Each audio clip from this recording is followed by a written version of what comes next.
Here is the English translation of Block 1 of 5, adapted for an English-speaking audience. You always knew there was something before the printed words. Something whispered, flickering, written by candlelight in closed rooms, where fear and faith mingled like two rivers converging into an unknown sea. Perhaps you imagined, as you leafed through sacred pages, that they simply existed forever, as if the Gospels had sprung fully formed from the air, fallen from the sky like snow, pure and untouched by human hands. But you are about to discover something that extinguishes that belief as the wind snuffs out the flame of a fragile candle. There is a hidden society between the lines of what you call sacred, an unseen brotherhood of scribes, translators, guardians, and dreamers who, in the shadows of history, wove the first Gospels not with imposed divine authority, but with trembling devotion, fragmented memory, and fervent hope. They were not immaculate saints. They were people, and you, at this very moment, are being invited to remember who they were, and who you are within this forgotten story. Close your eyes for a moment, not out of obligation, but out of invitation. Feel the weight of your body where you are sitting or lying down. Feel your breath coming in slowly, feeling your chest, as if it were the first time you've consciously breathed. Now exhale, and with that exhale, release the idea that the sacred scriptures arrived to you without history, without struggle, without history, without struggle, without humanity imprinted on every letter. Because what you are about to discover does not destroy faith. It deepens it. It makes it alive. It transforms words into blood, ink into sweat, parchment into living skin that still pulses with unanswered questions. You are not reading about the past. You are entering it, and it, in turn, is entering you.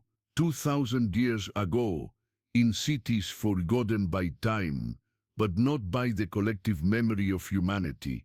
Alexandria, Antioch, Ephesus, Rome, small groups gathered in secret, not because they were criminals, but because they believed in something that the empire did not recognize. The idea that a Jewish carpenter executed as an insurgent was the key to the inner transformation of false, the key to the inner transformation of all humanity. These groups had no temples, they had no wealth, they had no political power.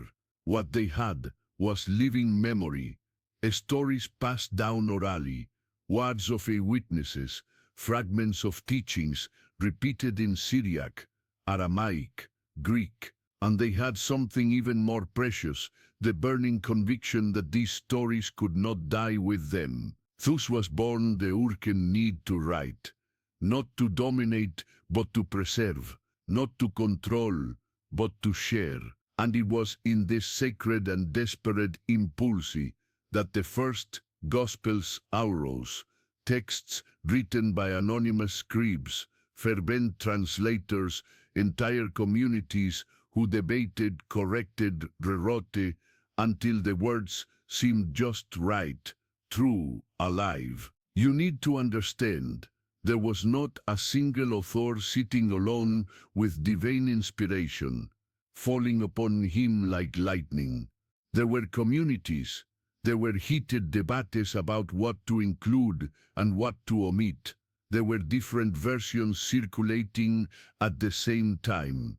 Mark was written before Matthew. Luke collected diverse sources. John came last, mystical and poetic, so different from the others that it seemed to speak of another realm. And among them, dozens of other Gospels, of Thomas, of Peter, of Mary, of Philip, that did not enter the official canon, but circulated widely, read and loved by entire communities who saw truth and light in them, who decided what was sacred and what was not. It wasn't God directly, whispering into the ear of an infallible pope. It was councils, assemblies, men of power who, centuries after the original writing, chose which text best served the theological and political interests of a church that was becoming an empire. You are not reading this to feel betrayed. You are reading this to feel free, because this revelation does not erase the sacred. It returns it to your hands. Take a deep breath again. Feel the cold air entering through your nostrils, descending through your throat, opening space in your lungs. Hold it for 3 seconds. Now release it, slowly, as if you were releasing centuries of unquestioned dogma. You are beginning to remember, not with the mind, but with something older within you. A cellular memory, perhaps, or simply the truth that has always been there, waiting to be recognized. The sacred is not in pages protected by glass cases, untouchable and distant. The sacred is in the human act of trying to capture the divine with imperfect tools, words, ink, fallible memory, unwavering hope. The scribes who wrote the first Gospels were not spiritual robots fulfilling celestial orders. They were people like you. They felt doubt. They felt fear. They lost sleep, wondering if they were doing justice to the words of the Master. They never knew personally, but they echoed through the voices of the elder. Ons, dos apóstolos, das mulheres que habían caminhado com ele, e agora sussurravam suas memórias em salas escuras, com lágrimas nos olhos e certeza no coração. Imagine, for a moment, not with logic, but with intuition, the scene, a small room, maybe an ordinary house in Antioch, where Christians meet after the sun goes down and the streets are empty. There's a worn wooden table. On it, precious papyri brought at great cost from distant merchants. There are handmade inks mixed with soot and water, kept in small clay pots. And there's a scribe, maybe a man named Mark, maybe not, maybe that name is just a symbol for an entire community that recognizes itself in him. He holds the trembling pen, not because he doubts the importance of what he's going to write, but because he knows that these words will travel farther than he ever will. They will cross seas, they will be copied, translated, read in languages he doesn't even know, and he feels, even without words for it, the overwhelming responsibility of capturing something alive and transforming it into something permanent without killing it in the process.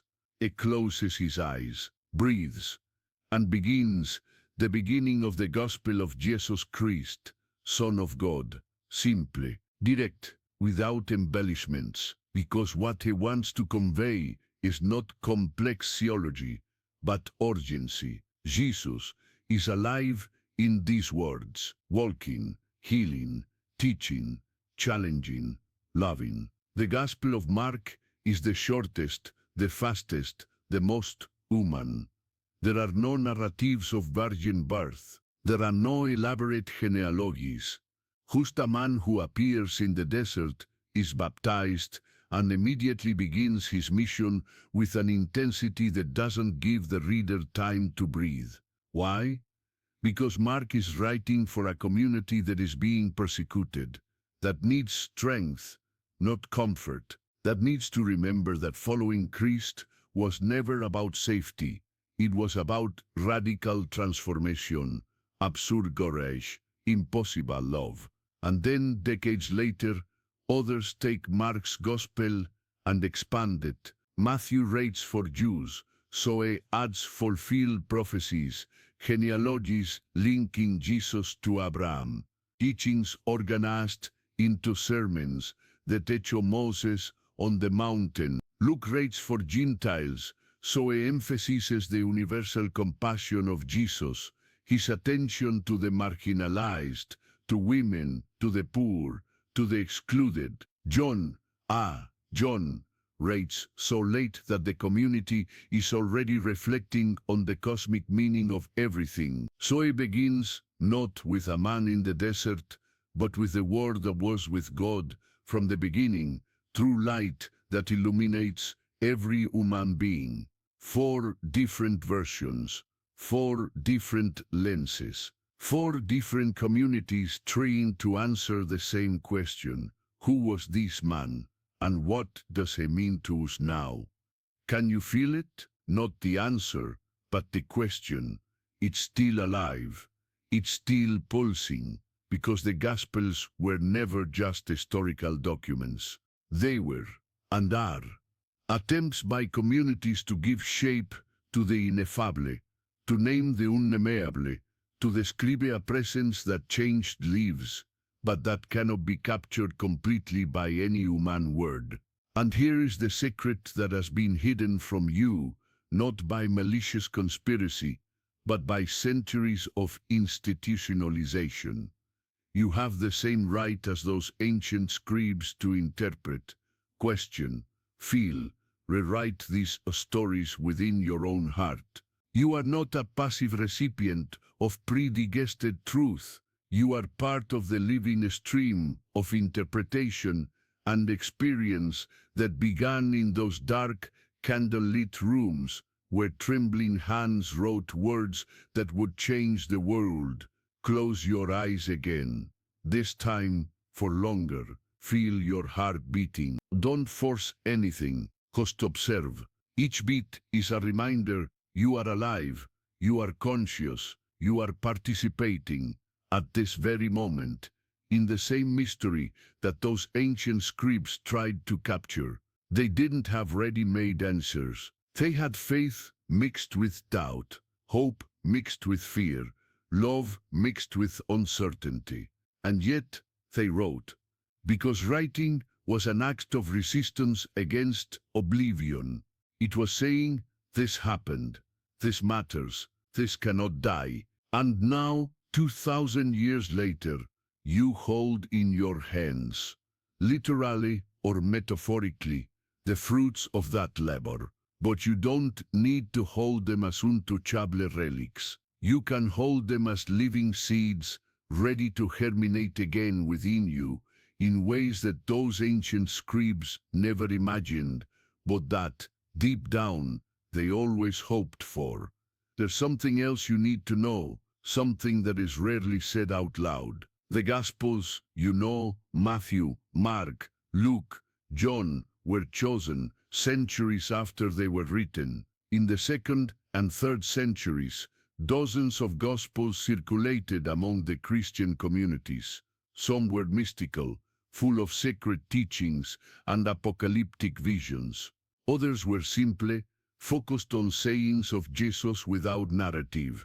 Of the Gospel of Thomas, for example, is a collection of 114 sayings attributed to Jesus, some of them echoing the canonical Gospels, others being completely unique, enigmatic, provocative. If you bring forth what is within you, what you bring forth will save you. If you do not bring forth what is within you, what you do not bring forth will destroy you. Words that did not enter the official canon, but that carry a truth so deep that they still resonate with those who find them. Why were some Gospels accepted and others rejected?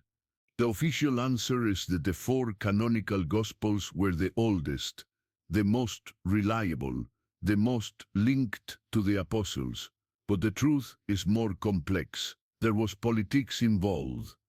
There were disputes between different Christian groups about who Jesus really was, human or divine, or both, master of wisdom or sacrificial savior, social revolutionary or spiritual redeemer. Each gospel offered a slightly different answer, and as the church became institutionalized, it needed a single, coherent, controllable answer. So, in the 4th century, after the Council of Nicaea, the Church began to officially define the canon, the books that would be considered inspired by God, and those that would be relegated to the status of apocryphal, heretical, or simply forgotten. But here is the revelation that changes everything.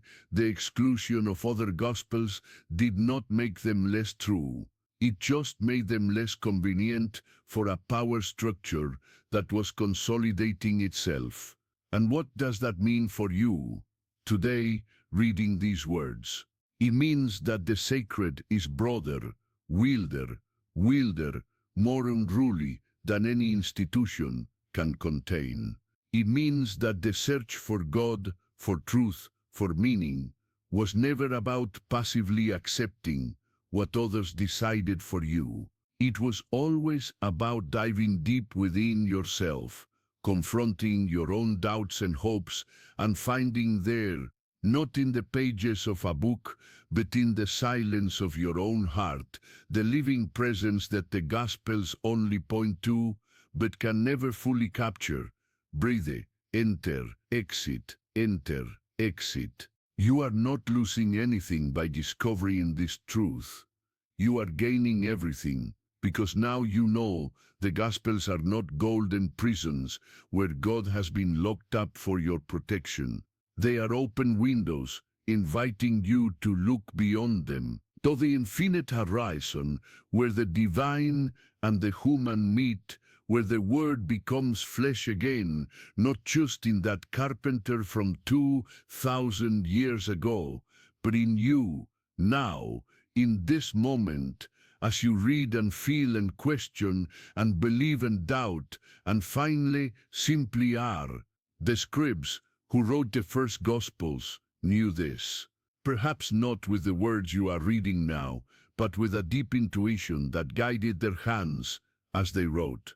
They knew they were trying to capture lightning with their bare hands. They knew that each word was an approximation, not a definition. They knew that the true gospel, the good news, was not in the ink, but in the transformation that the ink could inspire.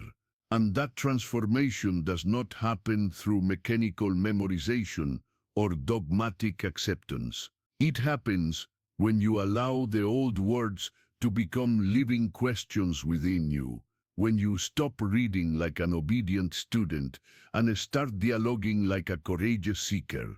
Who was Jesus to you? Not to the church, not to history, not to theory, to you. When you close your eyes and imagine this figure who has crossed 2 millennia to reach you, what do you see? A wise teacher, a compassionate revolutionary, a mirror reflecting your own ability to love beyond the limits you believed you had. There is no wrong answer here.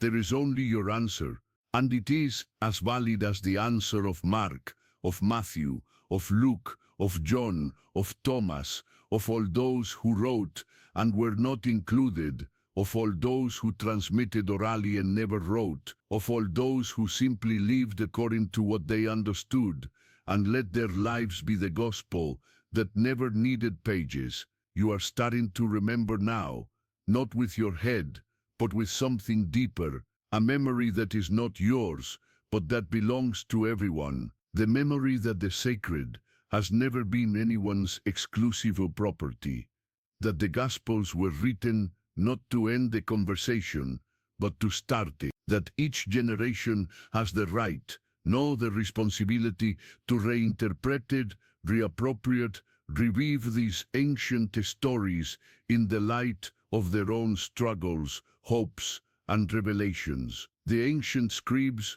were no different from you. They were also trying to make sense of the chaos. They were also looking for light in the darkness. They were also asking, what does it mean to live well? How do we love each other? What happens when we die? Is there something bigger than what about us?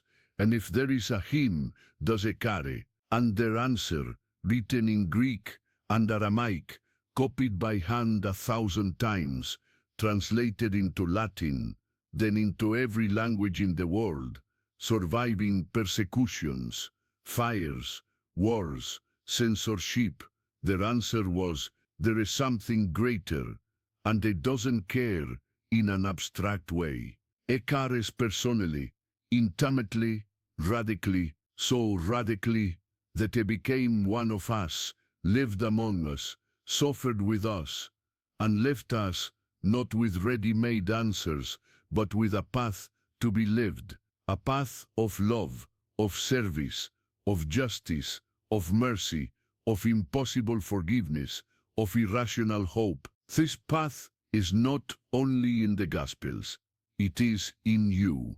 It always has been.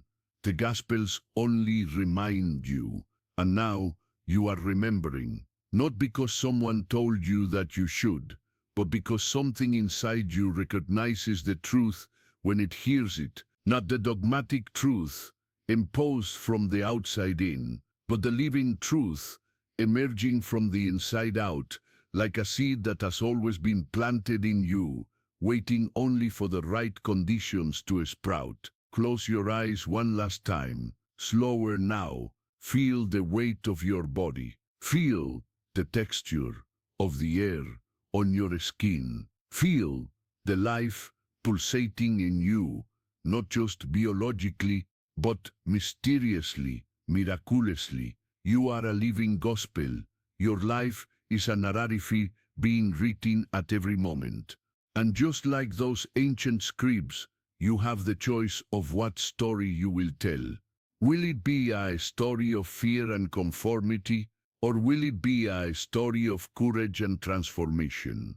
Will it be a story that protects the status quo, or will it be a story that challenges, provokes, liberates? The first Gospels were written by a mysterious society, not because they were sacred, but because they were marginal.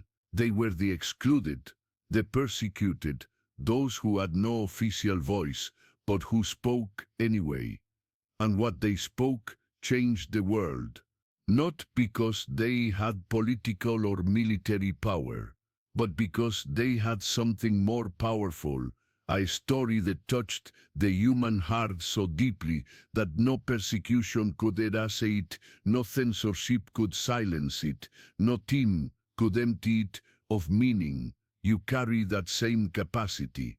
Your voice may seem small, your life may seem insignificant in the grand scheme of things, but those scribes also thought so, and yet they wrote, because to write, or to live, or to love, or to resist, or to create, or simply to be authentically you, is always an act of faith.